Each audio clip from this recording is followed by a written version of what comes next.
2414 is a podcast about finding hope and common ground through casual conversation.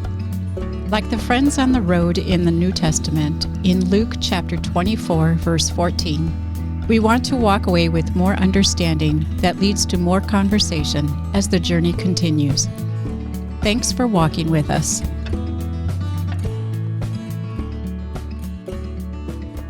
Hello. Welcome to 2414. Hi, Shane. Hey, my name is Shane. I'm Dan. That's Dan. And this is 2414. Here we are. A podcast about conversation and just taking the time to talk. And today, we're talking about taking our time to talk. More or less, kind of. We're continuing our little series on Sabbath rest, looking at rest, finding time to kind of separate from kind of the busyness, hecticness of the world, but also to just kind of define it and also just to examine ourselves through it. But it's mainly just Dan and I just looking at ourselves and seeing everything we're doing wrong. But we're looking at this book. If you haven't seen any of the previous episodes, we're looking at this book, The Ruthless Elimination of Hurry by John Mark Comer. And yeah, it's been great so far. This is our 5th episode. It might be more than that. You said a little series. I think this is going to be the longest series we've had on the show to date. Yeah, I think it actually will. And the other thing too, if you catched our last episode, we're still alive. We did not burn down in the rubbles of St. Luke's. There was a fire alarm. It was not a real fire. We didn't know that at the time. But we don't have windows in here, and we just had flashing lights and voices over the speakers yelling at us that this is not a drill. Get out. So, spoiler alert, we made it. Spoiler. Or we pre-recorded it, one or the other. I don't know. We're not that on top of things. No, we're not. But yeah, today we're looking at this next chapter called what is it called? Something about a yoke. Yeah, the secret of the easy yoke. The secret of all the of easy the yoke. answers ever. That sounds like such a clickbait kind of chapter. I think it is a clickbait chapter, yeah. But we'll talk more about that. But before we jump into that, at the beginning of each episode of 2414, we take the time to kind of reflect, to do highs and lows, to not catch in. Check in? Catch up? Catch up, yeah. Check in. I combine those two. Yeah, to check in, and then we also play a fun little game. We'll explain that later, but we'll start with highs and lows because it's a fun and healthy thing to do with relationships. So, yeah. Dan, what are some highs and lows from the past week, for me, maybe? Lows. I've been physically tired. I don't know if that's like my body catching up to my head and feeling just mentally going too many directions. But these last couple of mornings, I could have slept in for hours more. Or I had a small nap on Sunday afternoon, which was amazing. I got home from church, I don't know, a little before 1 o'clock, had a little lunch. I slept from probably 2:30 to 3:30. But when I woke up at 3:30, I was so confused and so groggy. I could have slept till Monday morning, I think. You probably should have. So I don't know. And then the last couple of mornings, same thing. Just woke up and like, ooh, I'm out of it. Just want to stay asleep. So I think some of it is I haven't been running, which is my other low. I'm trying to be careful with my words. So rather than saying like I don't have time for something, like I haven't prioritized that, or rather than saying like I'm too busy, I'm saying like no, I have committed to too many things. Yeah. So I'm trying to, because I think how I speak and how we speak really, it kind of influences how we see things. So yeah, I feel like just don't have time for this. That just means it's not a priority for you, and that's okay. Just own it.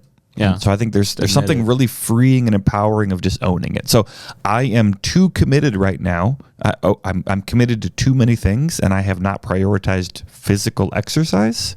So I think that kind of is part of my almost like lethargy. Like I'm just tired from not exercising. As weird as that might sound for people who don't exercise, I have energy from exercising. No, it makes sense to me. That's my low. A couple highs. My silly high is I love. Well, there's so much I don't love about the internet or AI. What I do love is when people put the internet and AI to use and make musical remixes of songs, like as if someone else sang the song, or like they ask the robots to make a song in the spirit of this other person. Yeah. And I don't know that I have any appropriate ones I can recommend on the air right now. On public podcasts. But offline, Shane, I'll share some of my just delightful pleasures. Leave all the listeners in anticipation. So comment below your favorite AI remix version of a song. All right, that's one high. My other high is my daughter, who normally doesn't enjoy a lot of sports, has been watching baseball with me recently. So I come home, she's like, "Daddy, is there a game on today?" And so we've been watching baseball games together, and that's a really unhurried sport despite the pitch clock. I think it's still unhurried largely. I wasn't actually all that excited about the pitch clock when it started, because I thought, why do we need to move things along? I don't mind 3.5 hours to watch a game, but I'll tell you what, 2.5 hours, 9 innings, that's pretty good. I'm on board. It's much more palatable. I wasn't asking for it. I didn't throw a fit, but I wasn't like, we need to speed the game up, but I like it. Yeah, I wasn't asking for it, but it's absolutely nice that it's here. So I'm not complaining. Yeah, as much as I love ice hockey, that's a fast sport, and I'm into it. Baseball, there's something unhurried about it. It's just kind of peaceful. Watch your favorite team, the Detroit Tigers, play. What? Detroit Tigers? Yeah, your favorite team. Yeah, for all the listeners. Yeah, St. Louis Cardinals. Get them some Detroit Tigers merch. The second place St. Louis Cardinals in the division. In the division. Well, that's all that matters. We're in the wild card right now. All right. No, for now. Okay. Yeah. Shane, what about you? Lows, highs? How are your Brewers doing? Yeah, they're first place, winning everything. No, we're just first in the division, but it is nice enjoying it while it lasts. It's lasted long enough, by the way. Yeah, but that's not my real high. I'd say my real high was Lauren and I had 2 gigs this weekend, which. I don't know, they're a lot of work, especially when it's just us. We don't have like roadies or anything, so we got to pack, organize our own gear, and I don't know. Do you want to audition roadies? Do you want to have tryouts? No, not yet. Not yet. We're not there yet. But we do every year we gig, we get more and more equipment. Just it's good quality of life stuff that makes kind of improves everything from the sound to the appearance of things. But it's a lot of work. But the gigs went really well received. A lot of St. Luke's members were able to make it out. So we played at George's Bonnie Lake Tavern on Bonnie Lake, and then we also played at The Scoop on Main in Buckley. Shout out to both of those places. Just incredibly run places. They appreciate live music, which I don't know. We live in Federal Way. Less love of the music scene. There's a lot less love of the music scene here, so it's really nice to be able to perform live and just to be appreciated for that. So absolutely, that was a high. Low is just that our house is there's a lot of renovations going on. We got an overflow in our laundry area because our landlord lives above us. We're below, and so the pipes are old and got decayed, and so it's part of our closet storage washroom area flooded a little. So in that process, landlord took the opportunity to renovate a lot of the washroom and the kitchen, which is like half of our home. So there's not a lot of rooms in it. So, but it's quality of life things. It looks nice. They're still working on it. So we're just tired from that. I think just kind of unsettling to have. We haven't been able to really rest at home for a while. And there's strangers in your space. Yeah, every day. Yeah, just kind of I hope they're not going through all their stuff. I don't know. They're good people. Everyone's good people, but it is kind of just it's inconvenient for sure. But we're getting free renovations, so I can't complain. So it's one other high. Yeah, I just had lunch an hour, not even an hour ago. And I had Jersey Mike's, and it's just the best food. I'm not sure if I've ever been to Jersey Mike's. I mean, Maybe once. I've talked about it in podcasts before. It's like the Five Guys of subs. So you're paying an arm and a leg when you eat there. I think I went once in Virginia. Oh my goodness, it's so good. It's just so good. The Five Guys of subs. It is. It's incredibly good quality food, but you are paying out the wazoo. All right, who's the Five Guys of Taco Bell, or is Taco Bell the Five Guys of Taco Bell? I don't know if there's someone who's claimed that spot. Okay. Like, you're talking like, I don't know, fast food, like Mexican food has this reputation of just being cheap. I don't know. Unless you get Crunchwrap Supremes, they ain't cheap. Not anymore. No. God.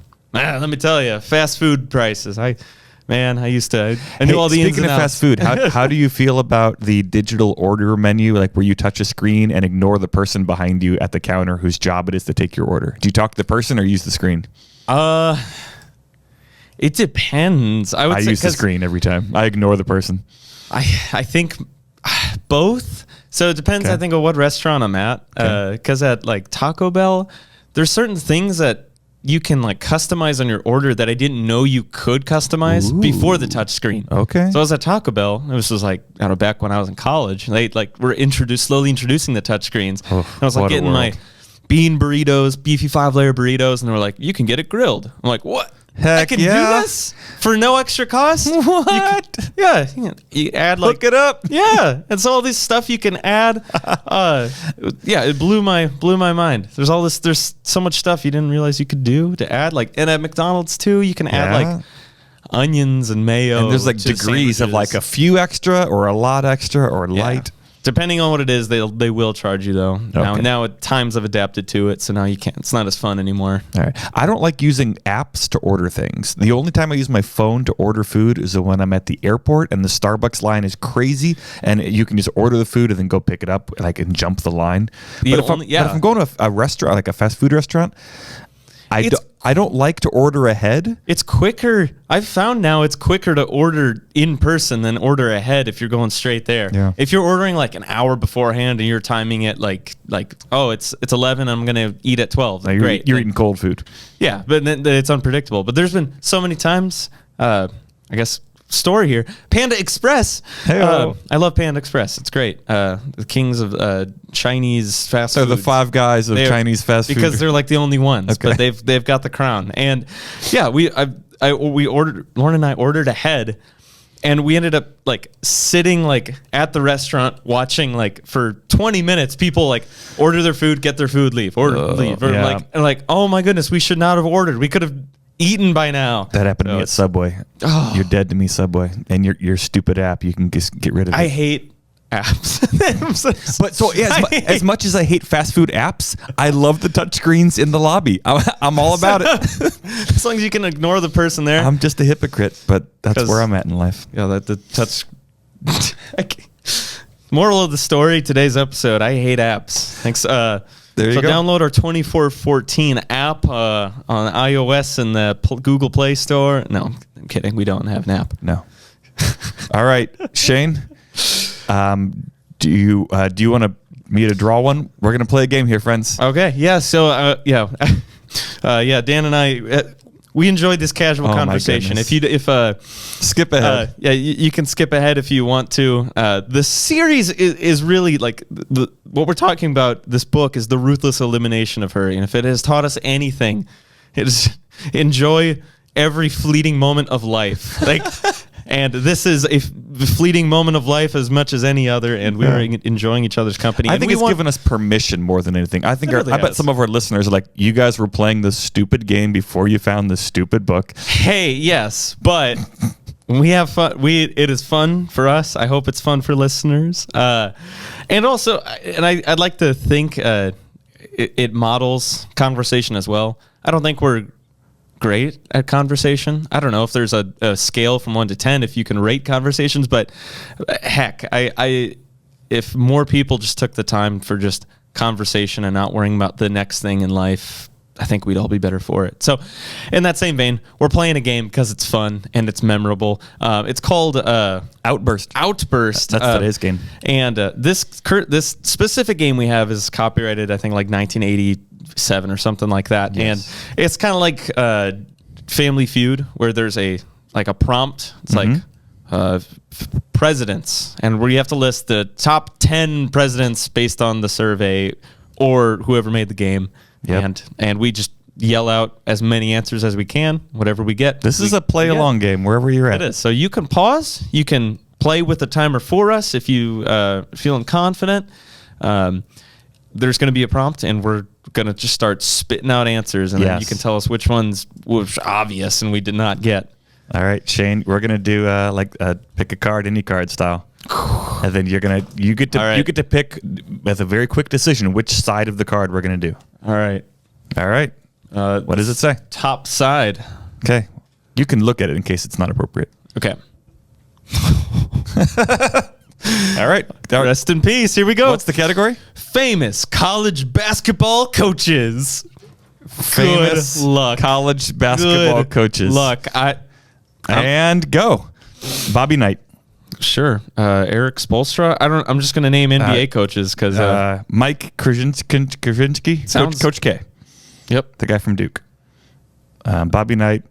Who's the guy from Michigan State? He's been around. Izzo's been around forever. Is it Tom Izzo? I'm impressed. I have no clue. I really don't know college basketball at all. It's not my sport. Who's that Duke guy? Did you already say him? Yeah, that's Kershaw. No, it's like Krasinski, but it's not.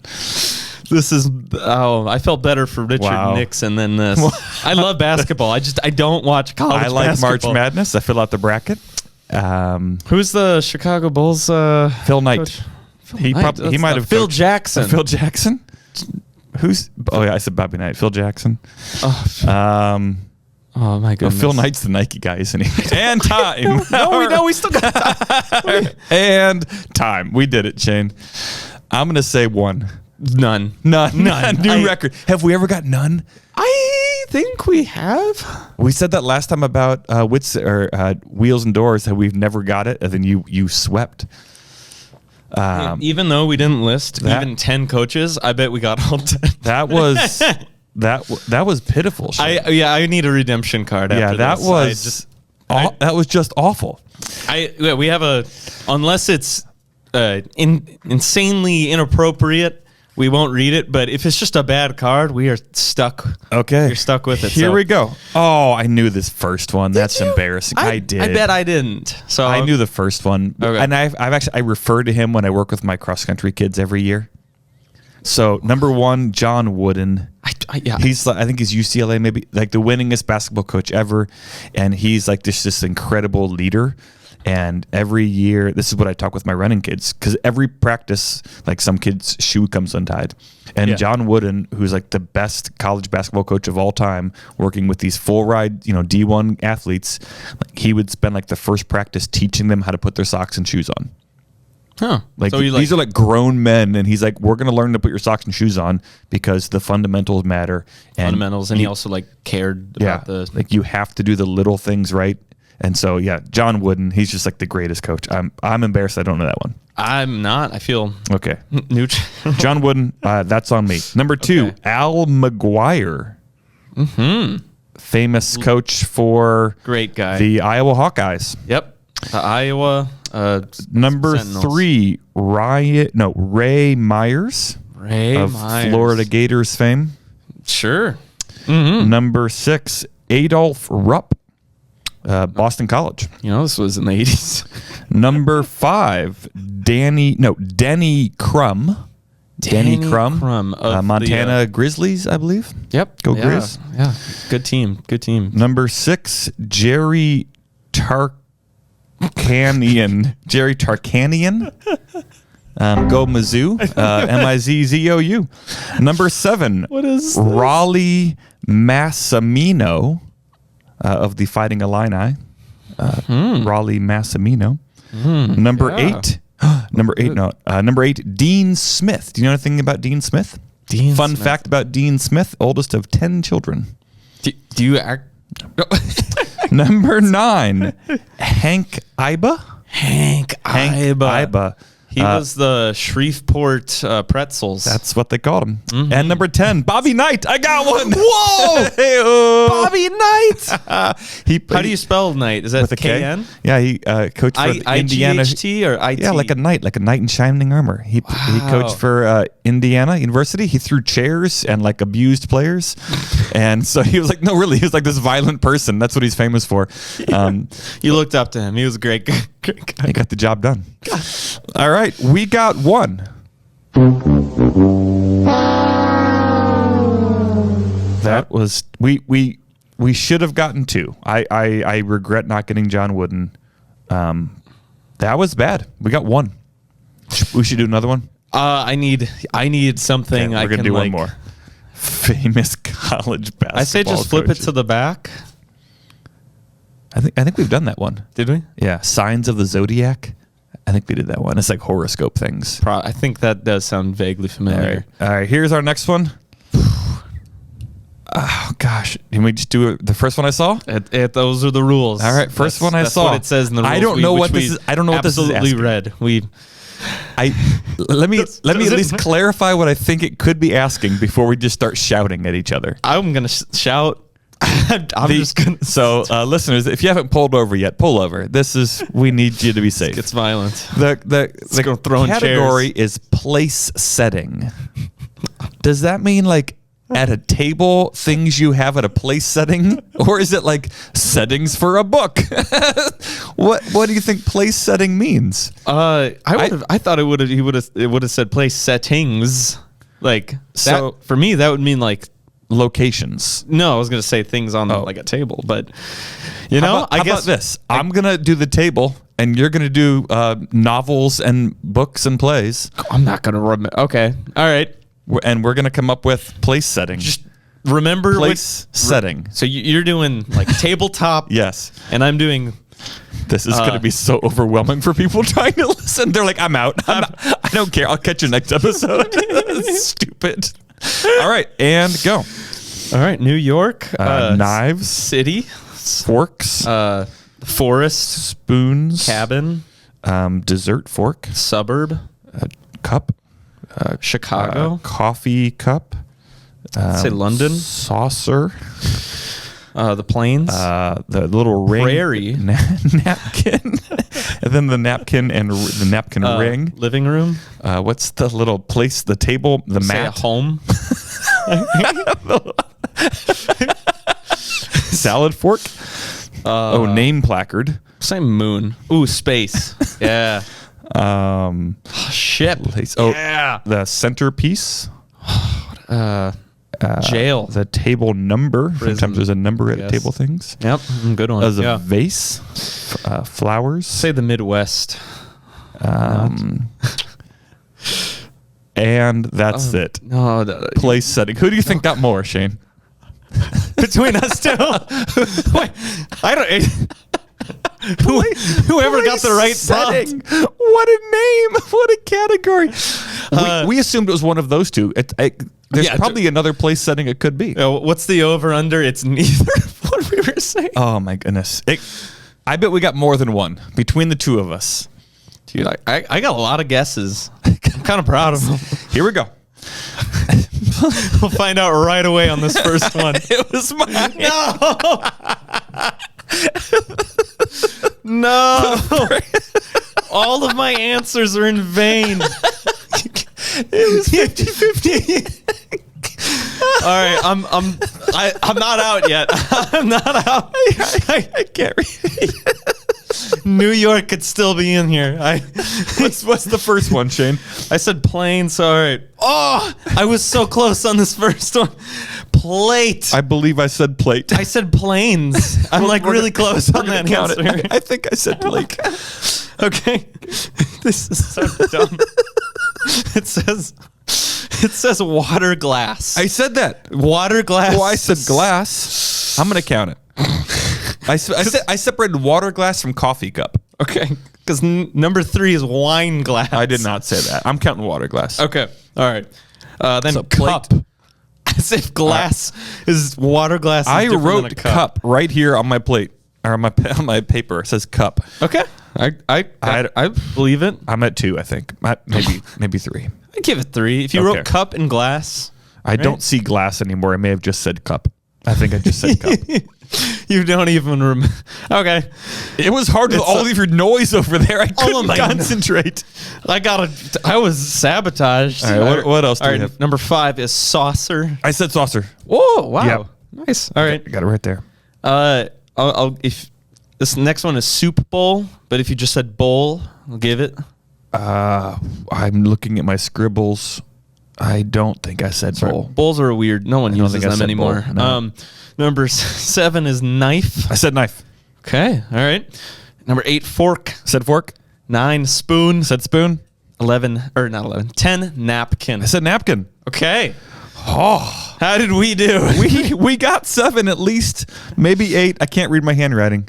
I think if we had focused, we might have. That could have been our best chance if we knew what the category was. 4, 5. Oh no, you didn't get bowl. Yeah, I don't think I got bowl. But if you had contributed, 3, maybe 7. I think you got 7. That's you were positive. That's one of our best rounds ever, and maybe I do better without you, Shane. I've got 8 correct answers today between these 2 rounds. I wish book settings was a. In 2 rounds, how many correct answers did you get today, Shane? In 2 rounds. Wow. I don't even know if I've got a sound effect. There's no appropriate sound effect for what you brought to the table today. Is there? No. Wow. No. I'm kind of sad that some of my other ones weren't on there, like name placard or a salad plate or a dessert spoon. I just think like a common dinner setup. And you think a name placard? Well, I was thinking like a fancy meal, like a place setting. We don't have place settings at Tuesday night dinner at the Weber house. If you reserve a table at Olive Garden, are they going to put a name placard? All right, we should get on. We should get off the episode, Shane. Oh my goodness! Well, speaking of kitchen appliances, wow. Speaking of kitchen appliances, we watched Back to the Future yesterday or a couple days ago. The first one? Yeah, my kids have never seen it. Yeah, and the opening scene is at Doc Brown's house. Mm-hmm. Dr. Emmett Brown, and there's all these automated things happening because he's gone and the house is a mess. Oh, yeah, and it's like dumping dog food on the floor. And one of the automated things is this robot hand grabs a can of dog food and takes it to the electronic can opener. There's a purpose for it. It was the only small kitchen appliance in Back to the Future. There's a true purpose for it. That's a call out to a few episodes ago. Moral of the story: get a kitchen appliance. All right, I have a confession. Kind of talking about kitchen stuff. So that the passage in Matthew, like for where Jesus says, my yoke is easy and my burden is light. Yeah, Matthew 11, I believe. It took me until I was a freshman or sophomore in college to realize the word wasn't yolk, like an egg yolk, and it was like a. Do you say yolk when you say egg yolk? Well, I'm bringing out the L to emphasize, to emphasize. I thought it was is English is your first language, right? Well, no, yeah. I say yolk, the yolk of an egg. I thought it was like yolk of an egg, and I just for the longest time was like, he's like the heart of us, he's he's the center, and then I realized that the spellings are different, and it meant like what you put on an ox. Nice. Like a yoke. Nice. And I was like 19 at the time. It's a big day. It was very enlightening.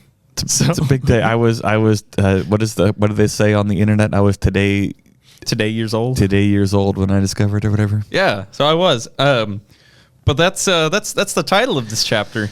So here's where we are in this book. This book is called The Ruthless Elimination of Hurry. The first several chapters were diagnosing the problem.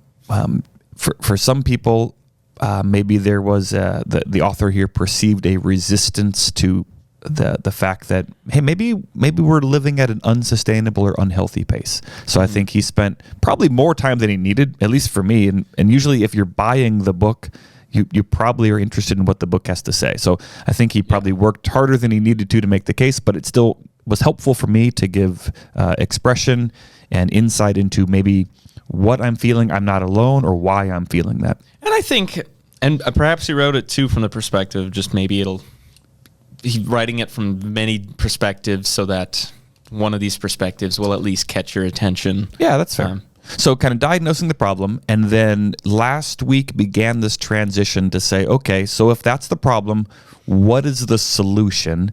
And then he kind of had one more, intermediary chapter where he's like, all right, well, the solution is not just having more time.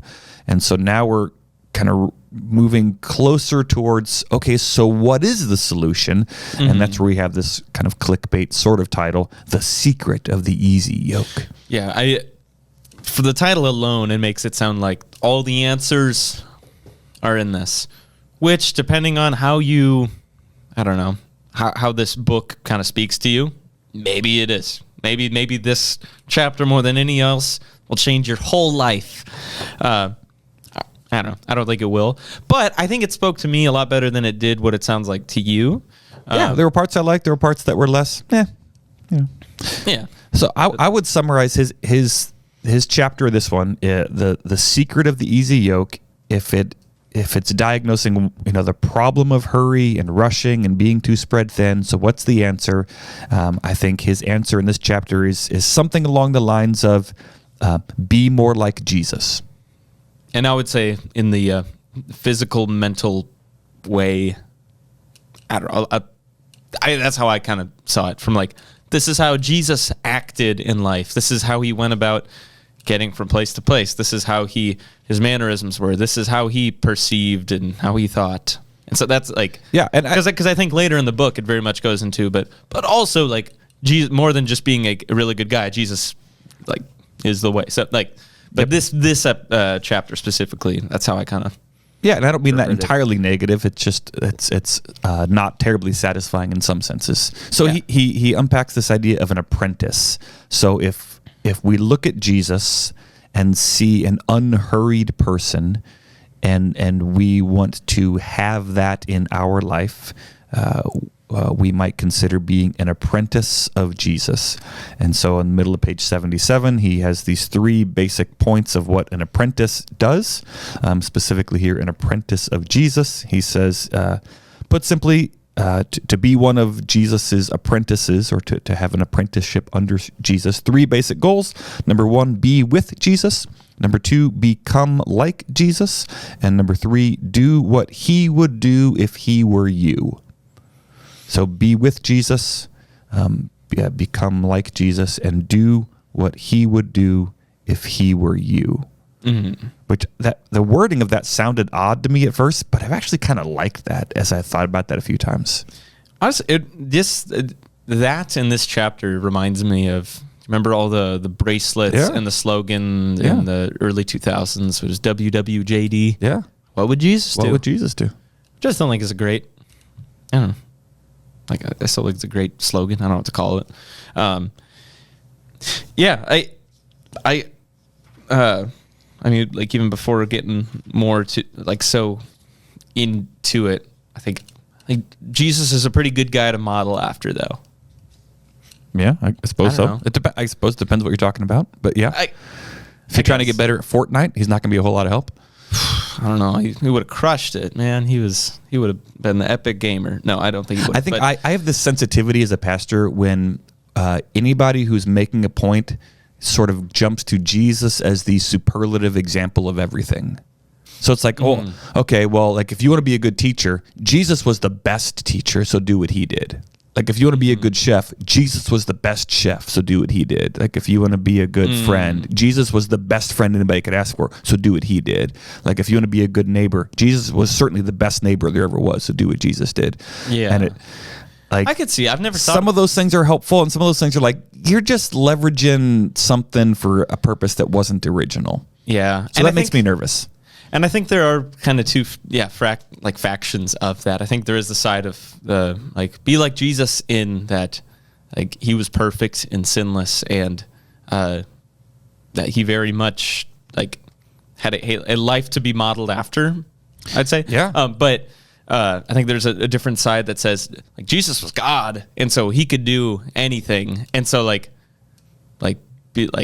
could be like, if Jesus wanted to cook, he could be the best cook ever in the world. Like, okay, maybe, right. Like, but I don't know, like that. But I have seen people take it that direction before. So I see. I see that. Yeah. So I think several important things here. One, you just said, so as Christians, we believe Jesus is fully God and fully human. So he is an actual human being who, in a very real sense, lived the perfect human life. Mm-hmm. So if you want to know what it means to be fully human and live a rich and robust life as God created us, yeah, Jesus did it. At the same time, there's a danger in our world today where people can see Jesus as one good moral teacher and good example among all the others. So whether you want to model your life after the Buddha or after Gandhi or after Jesus, just pick a good guy and go for it. Mm-hmm. And so in that sense, no, he's not just a good teacher. He's the dying savior. He's God in the flesh. Mm-hmm. I'm just telling you, these were some of my yeah, but there's good stuff in here too. Let's get to the good stuff. Yeah, and absolutely. I mean, kind of like to make our way through. I mean, he spends a lot of time talking about the yoke too. Like speaking of which I'm glad he did, because I read those paragraphs a few times, because I never I don't think I ever really had a class or anything teaching specifically on the that passage of for my my yoke is. Do you light. have that passage in front of you? Will you read it again? This is from Matthew chapter 11. It's on the top of page 79. Matthew chapter 11. Okay. Yes. It says, "Come to me, all you who are weary and burdened, and I will give you rest. Take my yoke upon you and learn from me. For I am gentle and humble in heart, and you will find rest for your souls. For my yoke is easy, and my burden is light." He said specifically to not rush reading that verse in the sentence before, so I wanted to read it a little slower. But yeah, I hear it a lot, and it's one thing to just say it and know it, but it's a very different thing to believe it. And that's the thing. Again, like I said, I think later in the book, he goes into the we find our peace through Jesus. But this chapter is definitely more so speaking at model yourself after Jesus, mm-hmm. which I think are two very different things. But he digs into a little bit of a yoke. So yeah, if you don't know what a yoke is, it's the instrument farmers would put onto oxen to help plow the fields or pull the equipment to to make strong animals do the heavy labor of farm work. But I genuinely didn't, I don't know, you could maybe speak into it too, but he said a yoke was a common idiom in the first century for a rabbi's way of reading the Torah. But it was also it was a way of his set of teachings on how to be human. I don't know, I never heard that before. I'm I guess I say apparently, 'cause I don't know, in the first century. Yeah, so the point here in the chapter is when what Comer is saying is, if you want the rest that Jesus has to offer, you should take up the lifestyle that he is teaching and modeling and inviting you into. Mm-hmm. Similarly, in the Bible, he calls his disciples to be his follow me. Follow me and learn from me. And so, yeah. Yeah. But I'm trying to find the sections where it goes into more practical kind of stuff of that. So what did Jesus do? So I think part of the transition for me in this chapter where I do kind of appreciate this, especially maybe more as an idea, the concept here. So on the bottom of 83, he says this: "The reality is, I want the life, but I'm not willing to adopt the lifestyle behind it." Mm-hmm. So he kind of has this assumption that when we read the Gospels, we see Jesus who is not hurried. He's at peace. He is kind of taking his time with stuff. And if you see that product, the outcome, if you see the peace that Jesus has, and if you want that life of peace, then you need to adopt the lifestyle of Jesus that brought him to the place where he can have that kind of peace. Mm-hmm. And so here's what I don't so much like about that is it kind of can reduce Jesus to being just this practical example. But what I do like about this is almost, it sounds really weird maybe as a pastor, but what I like about this insight is take Jesus out of the equation, and this is just true. If you see someone or something and you see the product, like the final outcome, you don't get that outcome without kind of the input and the process. Like if you want to have that as your way, you need to do the things that get you there. Yeah. I don't know if he used this example in this book or if it was a different one I was reading, but like when you see like a savant or professional, someone who's incredibly good at their craft, you don't just want to, obviously, like if you want to do what they do, like in order to do that, you have to know what they did to get there and to copy their lifestyle to do that. You can't just have it. I don't know, like an incredible pianist, like they weren't just born gifted like to play the piano, but they've put tens of thousands of hours into their craft to perfect it. And there was a lifestyle they had to live in order to obtain that. In the same way, like, hey, I got like this Jesus guy, his lifestyle, like, I don't know, what was his lifestyle? I don't know. Yeah. So if you wanna do what a skilled musician does, you have to also do all the things they did to get there. Yeah. It certainly was like, did they just practice a ton? Yeah, kind of, but they had a life that was modeled to help them practice. Yeah. So that's what I like about this chapter is that I think that is true whether or not Jesus is the perfect example of what a restful life should look like. I think he had a unique calling from God, and that might not be your calling or my calling. And yet I think we can still learn from him as a human. But to me, the helpful part about this chapter is like top of page 85, if you have the book. He says, second paragraph on page 85, your life is the byproduct of your lifestyle. By life, I mean your experience of the human condition. And by lifestyle, I mean the rhythms and routines that make up your day-to-day existence. The way you organize your time, spend your money. So the life you are living, kind of your overall satisfaction, joy, rush, hecticness, what you would kind of look at like the bottom line of how is life going for you is the byproduct and the consequence of all of your lifestyle things. So your experience of the human condition is the result of your rhythms and patterns and daily choices, which usually are so mundane we don't realize how important they are. Yeah, your routines that you've consciously that put into place that you do every day that just make up the normal for you. I don't know, dude, all from when and how you wake up to taking a shower, brushing your teeth, what you eat in the morning. It's the little unglamorous things.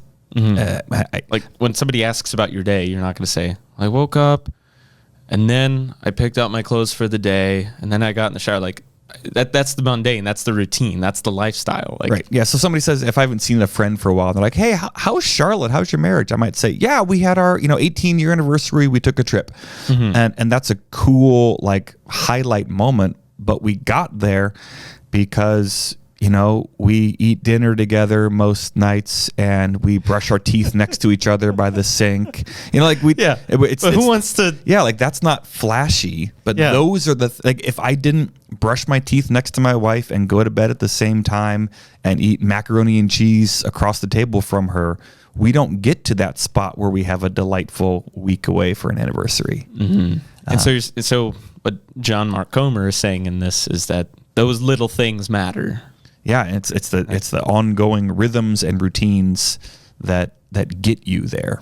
And so I love it because there's this famously quoted definition of insanity. The definition, that is literally the definition of insanity too, but it's doing the same thing over and over again and expecting different results. Definitely like speaking into like, maybe you don't have healthy routines and you're going insane because you've been living a very unhealthy lifestyle for a while. I certainly have done that many a times. I'm in this crabby mood of because I'm constantly like just looking at news on my phone and just like, why do I do this? I don't care. I'm just trying to fill the void, but it's part of this routine I have, like, in the morning. So it's like, why?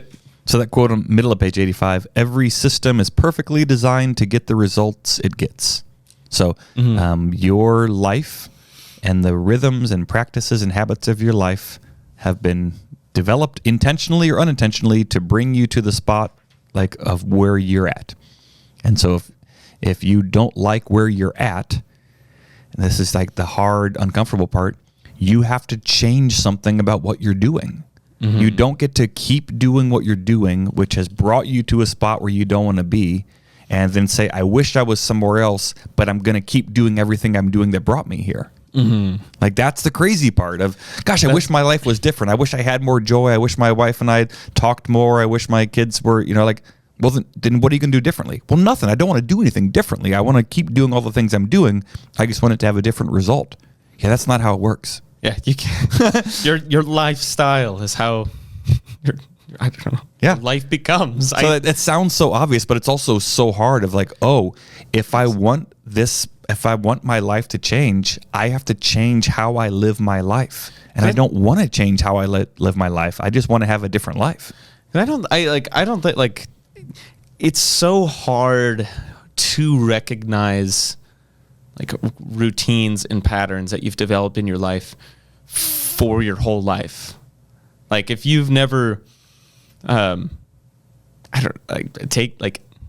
the time to really diagnose what your lifestyle habits, routines are day to day, and then to go from like, hey, your lifestyle habit like aren't good for your life. You can't change who you are unless you change your habits, routines of life. If you've been doing it for 40, 50, 60 years straight, like, and it's like, oh yeah, like that's hard. Like it's, I don't know. I sympathize with people who've like, that's just the way they've grown up. That is the way they've grown up their entire life. And it's just inconceivable for them to see life any differently because that routine has been ingrained in them for ever. Yeah. As long as they've been alive. Yeah.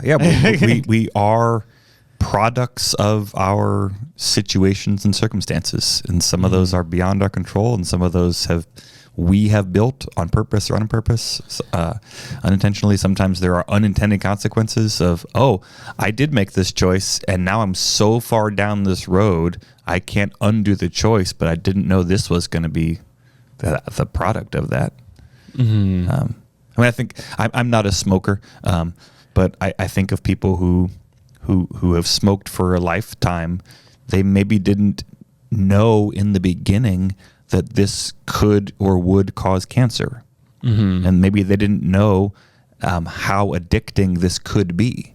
Maybe it gave them a buzz, and maybe there was a social component, and so they signed up for one thing, and then all of a sudden there were unintended consequences, but I'm too far down now. Yeah. And now and I think, yeah, there are, there's differences between like physical and chemical addictions of whether it's like a habit or whether it's like actually ingrained, I think. But even like within that, like, I don't know, the chemical addiction leads to a style, like a lifestyle. Like, yeah, they reinforce like each other. Dependency like within your life, and that defines whatever that habit is in the future. So like, even if it's not like that chemical addiction, but we might have subtle addictions in our lives that kind of create these habits, routines. I'd say like for me, like just being on my phone and just like doom scrolling, like it's definitely like I'm not chemically addicted to that, but there is something you probably addictive are, actually. to. Well, I mean, it's not the chemical, but I think it's. But yeah, like, but it's designed to be addicting, and so like that defines lifestyle. Yeah. So in Comer's line of thinking here, they just to kind of regroup here or restate it.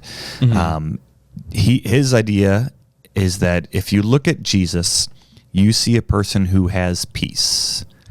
He's not anxious. He's not rushing. He has time for what matters.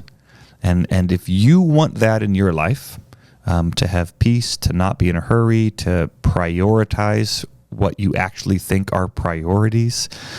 If you want that life, then let's look at the lifestyle of Jesus, so that Jesus is not just a moral teacher, and he's not just a theological idea of, okay, I trust in Jesus, his death on the cross forgives my sins. Okay, cool. But are you going to walk the way of Jesus? Because the way of Jesus, the way he lived and conducted himself, brings him to that spot where he can have peace. And so if we want the peace he had, then we should live the ongoing rhythms of life that he lived. And that, Comer says, is kind of the invitation to take up the yoke and come to Jesus and find rest. Mm-hmm.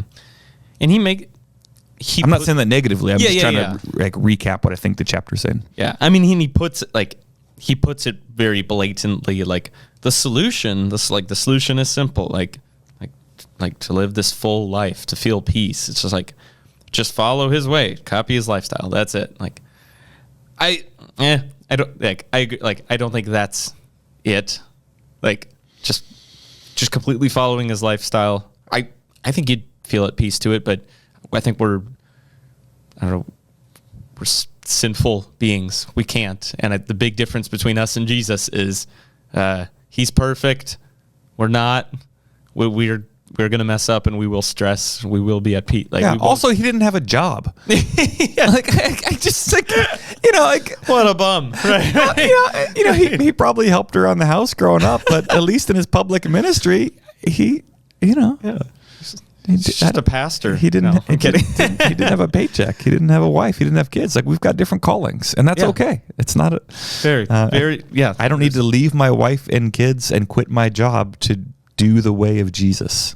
Mm-hmm. So that's why I think it takes a little nuance to say, yes, he had peace. Yes, he wasn't hurried. Yes, we should imitate him. But also, I'm not Jesus. I live in Western Washington in 2024. I have a wife and kids and a job and taxes to pay. Mm-hmm. He did. That was not his life. He hired, okay. Or not, I wouldn't, not hired. He called the tax collectors. He called, yeah. It's funny. There's a couple occasions where he has to pay taxes, and Peter is asking him about it.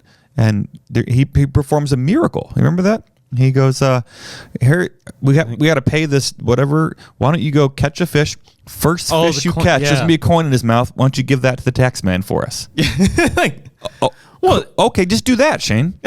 Just do that. So, if you want the peace of mind that Jesus has about taxes, just do what he did. Nobody left my tax money in this mug. No. Dang it. So I'm not trying to argue with the book. There's nuance here. Yes, yeah, but I love that aspect from him. Like, we are different from Jesus. But I love the aspect of that. Like, what would Jesus do? I think, like, when you compare to, like, situational events in life, like, is this me at my best? Like, well, what would Jesus do in this, like? And that's where I really like how we phrased that. He didn't just say, do what Jesus would do. He said, do what he would do if he were you. And for some reason, that extra phrase helps me process it. Even though it's a little wordier. Yeah, it's wordier and it's clunkier, but like, what would Jesus do in my backyard? Okay, I don't know. But what would he do if he were me? He probably wouldn't yell at my kids. Yeah, well, yeah. Like, if he were, Titus's dad, fixing the porch or whatever, he probably wouldn't have got as angry as I did when Titus spilled the juice this week. That was it was not a good parenting moment for me. I did not win that day. I did not image our Father in heaven to my kids very well. So there are moments like that where, okay, if Jesus were me, how would he have taken that moment in stride? Mm-hmm. There is something to say about that. I think I try to think that too. If someone rear ends me, cuts me off at the stoplight, if Jesus for whatever reason was driving this car, what would he do? How would he react? In that moment, let's do car analogies because, like I said, people are not at their best when they're driving very often. Yeah. Driving behind the wheel, so that's. I think I found that to be both helpful and frustrating. The helpful part is there are very clear qualities in Jesus' life where he did not get worked up about stuff that didn't need to be, like it just rolled. Like he didn't freak out about stuff. Now, certain things he did freak out about, but also we don't know how Jesus would react in driving a car because he didn't. And, So that's, and we can't, and then I think one of the other dangers with that for me is we end up just pretending Jesus would do whatever I would do. Like there's that famous line that, God, in the beginning, God made man in his own image, and we've been like returning the favor ever since. We've been remaking God in our image ever since. So like whenever people talk about like Jesus's approach to stuff, it really just means that's how I would do it. And I think Jesus agrees with me. Yeah. So like, did you talk about that last episode? I don't know. But like, say some social issue where Jesus, he didn't give an inch on God's law, so like I'm not going to, and you're wrong. Or we should be like Jesus and accepting and loving. Well, like we're all just pulling Jesus into our corner. We're not actually saying, "Gosh, based on what the Scriptures has revealed, what would Jesus do here?" We're just finding a celebrity endorsement. Yeah, and just what you said I think last episode. Famous quote from that one person, but like odds are if your God agrees with everything that you I don't know, believe, then it's probably a God you created or whatever. I don't know what it was.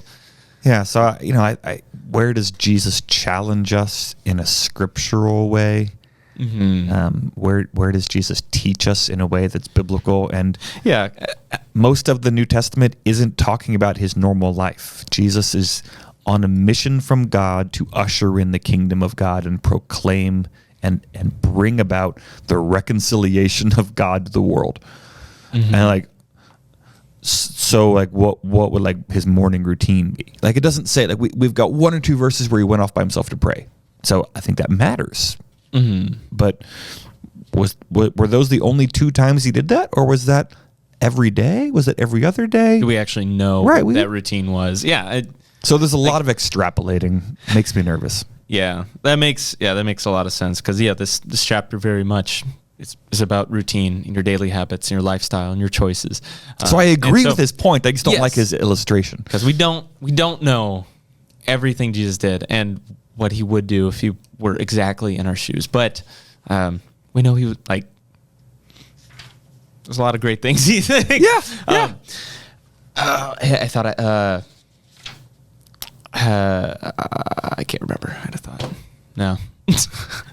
It sounds interesting to me. We could do this sometime, whether it's on the podcast or just in our own lives. I feel stuck. Habits are healthy, by the way. I think we need habits. I think our brains have to have rhythms. We can't like consciously choose like breathing or walking. You don't choose like the way your knees bend and you're like, there's this kind of myelination that happens within our kind of neural structure. And this is a good thing. God has made us in a way that routines are healthy. So we can't consciously make a choice of every moment of every day to breathe and see and hear and step and all these things. But I feel stuck in my routines. Yeah. And so it'd be interesting to say if I could start over. Like, I think about this in my marriage and my parenting sometimes, even my profession as a pastor. If I could go back to the beginning of this, what habits would I have started? What would I have not done? Like in marriage or like as a person? Things I care about in life. Oh, yeah. So, like, I think I shared in our last episode, we're talking about limitations and my dreams have to die. Okay, so I'm not going to become a concert pianist. I'm not going to be able to sight read in this beautiful way. But if I could go back and do it again, if that was a goal of mine, like what would I do or what could I have done? And then to take the next step to say, if that thing is still important to me, I can do that now. So my grief is that not everything I thought was going to be important is. But there are things that are still important that it's not too late. I don't know if I necessarily agree with that, like entirely. Agree to disagree. Agree to disagree, Shane. Because like, it's good. I really do. I not wholeheartedly like. I don't want to say the phrase of like everything happens for a reason. Like I think there's bad things in this world. Like absolutely. But I think that like the habits, the routines that somehow establish themselves in you as a young person before you even knew what they were going to lead you to in the future. Like, that's how God is using you in that calling now, today. And to say, like, if you could change that when you were younger, meant something had to be sacrificed, some other routine or some other skill or practice, craft or trade thing was going to be lost in that process. Sure. So, and this is, to me, it's less about a regret and going back in time and more about that exercise. So Charlotte and I have been married 19 years. We have various rhythms and habits in our marriage. Something we don't do that we could have done is like, you know what if for the last 19 years, at least once a week, we went on a 30-minute walk? Like, that'd be really cool. I think 19 years of going on a 30-minute walk every week would be really, that would be a much better routine than all the other things, than many of the other things I've done with that time. Yeah. And so where this kind of exercise feels healthy to me is to say, okay, if that is still something that could lead to a good outcome in my life, I can make that a routine. I can start that. So that's less about regretting that I didn't do that, and more saying it frees me to think about. So I'm stuck. Here's my thought process. I'm stuck in my routines, and it's hard to think of different routines as this actionable item because it seems so far out of reach. So if instead of planning next week with New Year's resolution kind of gusto, if I take this whole thing into the realm of hypothetical and just say, okay, if there was parallel universe Dan, what would he and Charlotte do? And now I'm freer to be creative. And yet what that creative process takes me to, I can probably actually implement now. In a similar way, this is totally random. Sorry, listeners, if you're tracking or not.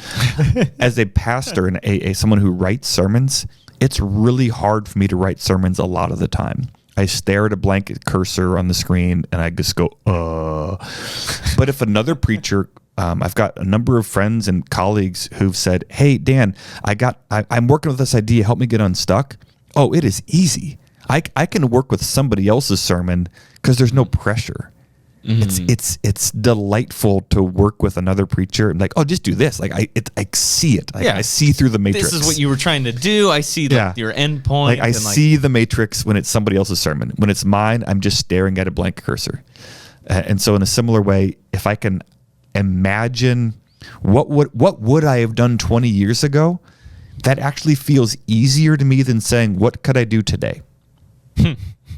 But if I do what would I have done 20 years ago, then I can actually say, is there any reason I can't actually do that today? Do that now. Yeah. So just, again, thinking about, because in this time warp, I know where I am today, and I can look back 20 years and imagine if these habits, as small as they are, if they had been in place, where would that have gotten me now? Oh, that's a good thing.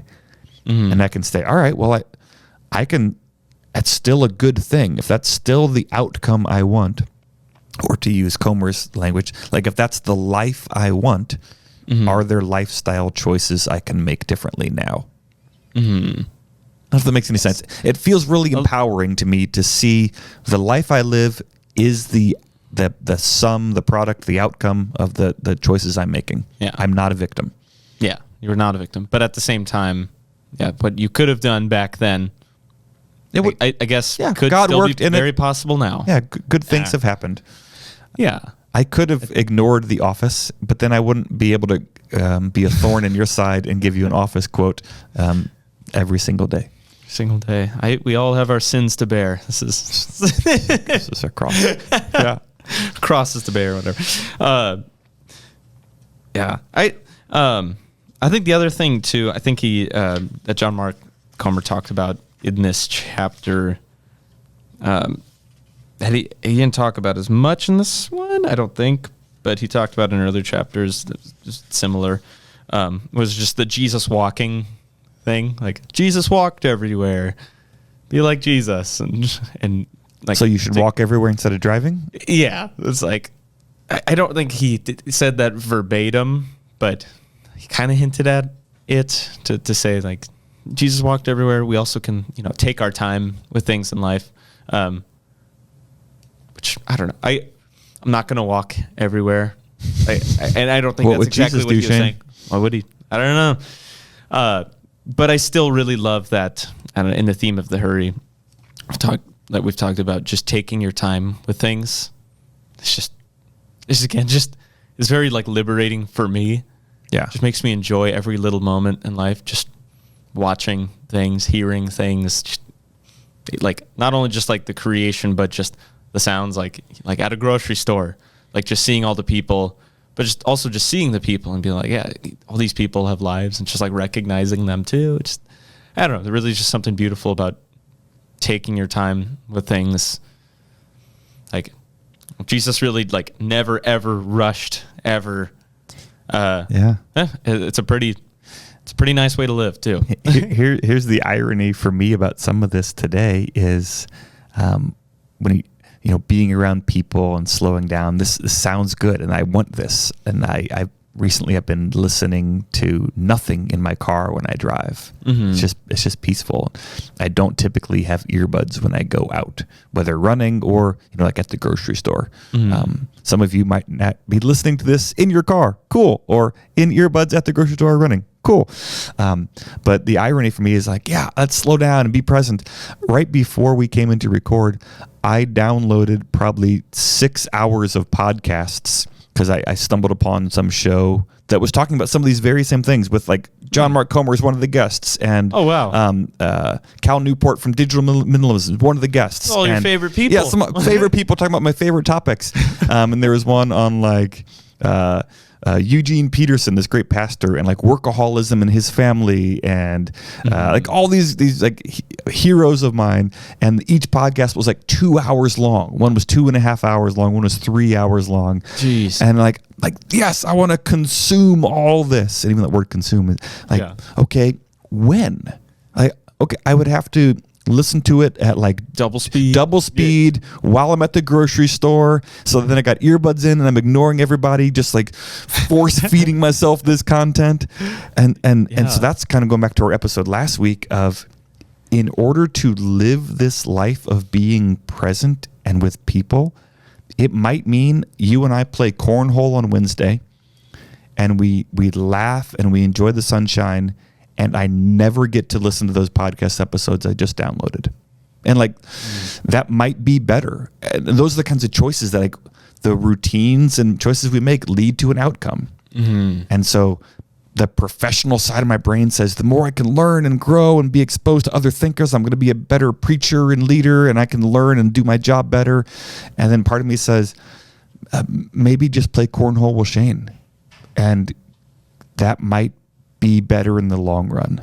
Mm-hmm. And they're both good. One isn't bad. Mm-hmm. And yet if I'm playing cornhole with you for 17 hours a week and ignore my wife and kids and professional development, that's not good either. Yeah, maybe every second we don't have to strive to better ourselves. Yeah, so just this is my actual in the moment wrestling as we're recording this is my phone has this bursting new content on top of its 700 episodes of other things I haven't listened to that's already there also. Mm-hmm. And yet when I go home today, I'm probably going to have nothing on, or I'm going to listen to stand-up comedians because it makes me smile. Because you enjoy and I feel joy.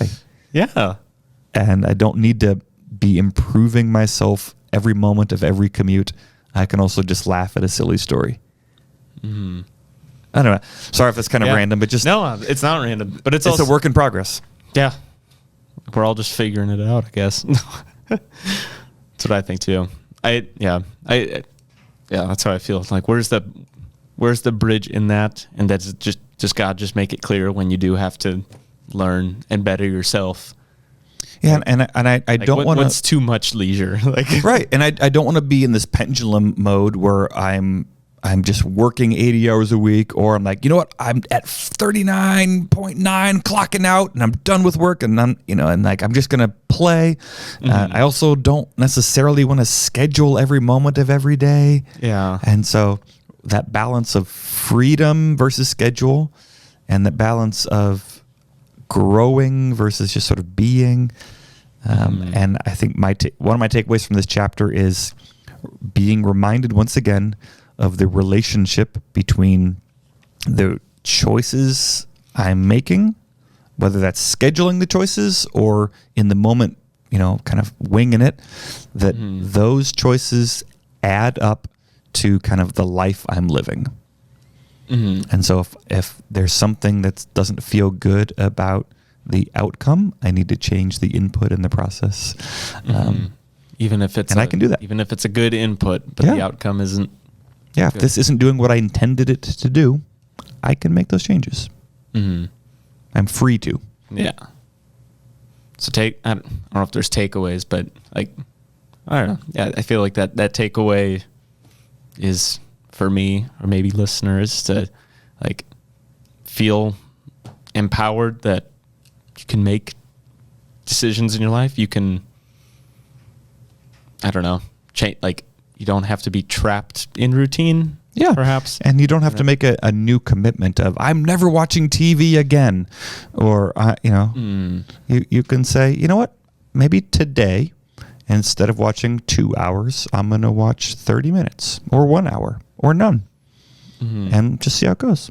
Or that thing, I wish I was a person who went for evening walks. Okay, to be that person, you're going to have to go for an evening walk. So do one, see how it goes. So the person who plays piano has to start playing piano. Yeah, can't just, yeah. So if you want to be the person who has a heart-to-heart talk with a friend who lives on the other side of the state or country, call them up and check in on them. Call them and just ask what their favorite movie is. You don't have to say, can we talk every 2 hours and share our secrets every year? Like, that'd be weird. But also, not calling them and just putting on your TV is never going to get you there. So if you want to be the kind of person who has a friend, that you share life with, start sharing life with them. There's power in your lifestyle and routine for what you want through that end goal, but also find that ease, that lack of rush, I don't know, in life as well. Yeah, not strive every second. Yep. So we're turning another page in this book where we're going to get a lot more intentional and focused on kind of specific action items as it relates to rest, and for the rest of the book, really as it does relate to Jesus and the way of Christ. Here are going to be some handful of specific patterns, rhythms to inculcate in your life that will bring you there. So there you go. Join in next time. Yeah, thanks for the conversation, Shane. Thank you. This is fun. We're going to study up on our famous college basketball coaches. Comment below who your favorite college basketball coach is, if we didn't mention them here. That's the end of the episode, but we want to continue the conversation. Continue the conversation by sharing this episode, subscribing, or leaving a review. Connect with us on Instagram at 2414 podcast. Connect with us through email at 2414@stlukes-church.com. Or best of all, keep the conversation going by inviting someone to process with you so that you can each walk away with more understanding that leads to more conversation as the journey continues. If you happen to be in the Seattle-Tacoma area of Washington, stop by on a Sunday morning and say hi. 2414 is a podcast produced by St. Luke's Lutheran Church in Federal Way, Washington. To find more content, discover upcoming opportunities to connect in person, or to support the show, head on over to stlukes-church.com. Thanks for walking with us.